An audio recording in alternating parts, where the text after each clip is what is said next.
All right. So it's meant for me to do less talking and do more of the bridge work. So my name is Mojo. Y'all, welcome to Culture Collision 22. We have another social media partner that partner not just in social media, but a partner for Culture Collision this year on the other line. So I don't want to do most of the talking. I want y'all to introduce yourselves. Who do I have the pleasure of sharing the screen with today? Well, my name is Heidi, and we work at the Satellite Center at the LaFawn Performing Arts Center, and I'll let them introduce themselves, and then we can talk more about that. Yeah, hey, my name is Rhitt Growl, and I teach digital media at the Satellite Center. And I'm Ryan Bruce. I teach theater design and technology here at the Satellite Center, and we're over in St. Charles Parish. Yeah. And I actually teach a small ceramics class. I didn't mention that. It was ceramics. So that means you like to get your hands dirty a lot, huh, Hannah? Yeah.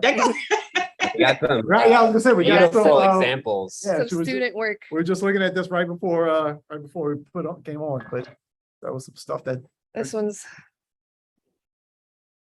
some pieces we made this year. Oh, wow.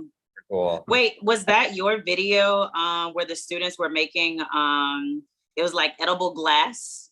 Was that you? Was that No, that wasn't your class? no. Probably because I'm thinking water. I know I'm like edible glass.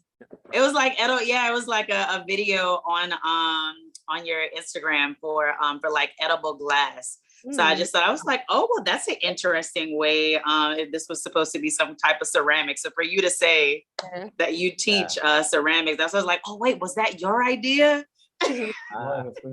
That's the funny part is with getting to know everyone in this real-time way. The reality is I'm learning about things that I've just like seen, and I've questioned like, I wonder what goes on here. I wonder what goes on in this big building in St. Charles Parish off of the highway.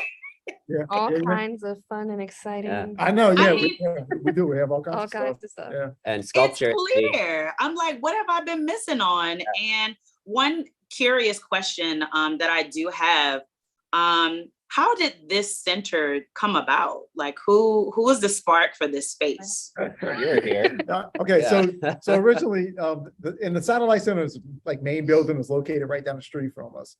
And so a few years ago, we had our former superintendent of the school system. His name was Dr. Rodman LaFawn. And aside from being the superintendent, he was also in a couple of bands. He was a touring musician, played the trumpet, kind of well-known guy. And he was a little eccentric, I guess you could call him that. Just a really good guy, but he believed in the arts. And so a few years ago, he passed away. And I don't remember if they were talking about building the building before or after he passed away, but I know when he passed away, it kind of accelerated the process. And so the school district got the funding to build this building, and one side of it is dedicated to education, and then the other side of it is a big old theater that's that they use for performing arts. Yeah, revenue generator. Yeah. And bring in shows and professional shows and whatnot. So I mean, it's a beautiful space. I mean, it commands attention to something fresh, something new, something that just makes you go, yeah, and what's happening in St. Charles Parish right here, Well, so look, with the original Satellite Center building, like when they were building it, they didn't want it to look like a school at all. And I think when they were bringing educational classes over, they kind of wanted to emulate that vibe from the Satellite Center, because a lot of the classes here are career themed too. So when you walk in here, like one of the things, or at least in the other building, it's like, you want to kind of make it feel like a professional work environment, not like you're walking through a school. And it's pretty amazing because so the LaFawn Arts Center, they are also participating in Culture Collision. Yeah. They are kind of the professional wing of the building. And then the Satellite Center is kind of the educational wing, both here. And then also we have a separate building. So all the arts and kind of technology type courses are here. And we're housed next to this amazing, gorgeous facility that is one of the most well-equipped and beautiful theaters in the state. And for my For my team members here, it's really great that they can work here in this beautiful professional organization and in this building that has world-class theater facilities. I want to say thank you, to you all, because I love problem solvers. A lot of times whenever we see, especially in our higher education institutions, I'm a communication studies major. So when I graduated from LSU in 2008, I can remember a lot of us, like at graduation that day, I think they were just announcing like one of the recessions that we went through. It was supposed to be the worst job market in US history. And all of us were trying to figure out like, what? Yep. Like, what are we going to do to hone in on our skills a little bit more? Because we just felt like there were a lot of things that we missed in terms of internships, especially with just how the communication studies department was set up and the Manship School of Mass Communications. It was like they got most of the really good internships, the really good jobs. And so it's then you have to like filter and figure out, what you're going to do and how you're going to do it. So I really respect that. I guess this is our generation and the generation before us that, you are figuring out like, okay, well, these issues that we see, we know that they're here, we know that they're going to happen. So this is what we have to do to like secure, the future and let them know that there are many different ways to create opportunity and also work on your career development. So I appreciate that you all have definitely made that, and you're doing this in this new way. I love that I heard digital. Can I hear a little bit more about the digital side of things? Does digital mean like digital new media, like how to use the computer with the arts, or? Yeah, I mean, digital media, I don't want to say like might not be the right name to use because it's evolved maybe over time to being almost like a graphic design course. Okay. So, yeah, we're making logos, we're designing billboards, flyers, posters, kind of all that traditional type media. But we also have an interactive media class in there, working on app development or maybe doing a little bit of coding, working on gaming stuff, maybe a little bit of animation, working in a virtual reality kind of space, and TV broadcasting, which I mean, they're all shooting digital film and whatnot. So it's I mean, yeah, we have some courses that kind of dabble in like a bunch of those different like kind of creative avenues. And it's fun for me because technical theater kind of dabbles in both sides. It's like, we'll sit here and we'll sew costumes and we'll make models out of styrofoam. And then we'll turn around and we're working with state-of-the-art technology with things like projection mapping and programming, lighting consoles and sound engineering. So it's fun to kind of like walk through the building in many ways and see kind of, really talented students sitting and sketching and drawing on an iPad, just beautiful artwork. And then turning around and seeing, they have clay wheels that they're working with. And then kilns and all kilns, that. They can Dance. Wow. dance We as have a well. dance Yeah. class. It's just the Wow. experience to kind of be in this kind of incubator of both arts and technology And collaboration. collaboration. Yeah, that's so important. That's what I'm hearing right now. Like, it looks like y'all just truly enjoy working, with each other, because you truly enjoy it. Yeah. Y'all love learning, but you love producing. And then it's like, hey, we can constantly filter that back. And in turn, you have a job always. And I will say, Always too. That's necessary. Theater is an interesting place because theater, it's like has so many intersections. It's like there's always this need for theater to need something from those other departments. So let me ask you all about Culture Collision. Like, what was the motivation for you to sign up to participate in this year's Culture Collision? Well, it was Ryan, huh? It was Ryan. It was. Yeah. You brought it to him. It sounds super cool. Yeah. So I'm involved with the New Orleans theater community. And I remember I moved back to New Orleans. I'm originally from here, and then I spent about 10 years moving all around, spent some time in Chicago and Seattle and Texas and the East Coast as well. And when I moved back here, it was, I think, July of about 2017. And the next month, it was Culture Collision. And I kind of heard about it. I forget how I heard about it. But I went, and it was just such a beautiful kind of almost homecoming for me in a way, to kind of reconnect with people that I had collaborated with in the past, that were my colleagues and coworkers, and gave me a chance to kind of like reconnect with the community and just see how much it had grown in my absence as well.